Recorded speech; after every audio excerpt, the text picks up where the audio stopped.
Welcome to the Tech Egg. Don't get scrambled. Enjoy the video. In this video, I will explain how to set limit in Autocad step by step. Open AutoCAD, type limits and press enter to start defining the boundary for your drawing. Enter the lower left and upper right coordinates or click points on screen. Use 0, 0 as a common origin, then pick a comfortable size such as 420, 297 or 8. 5, 11 inches.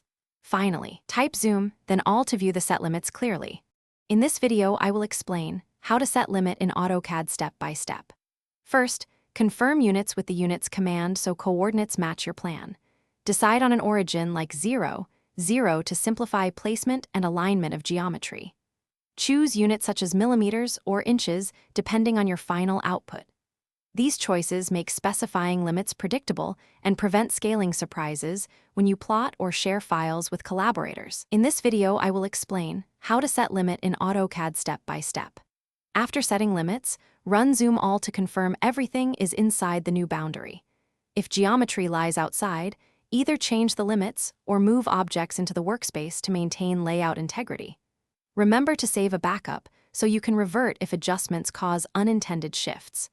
Regular checks keep your drawing organized and ready for printing or sharing.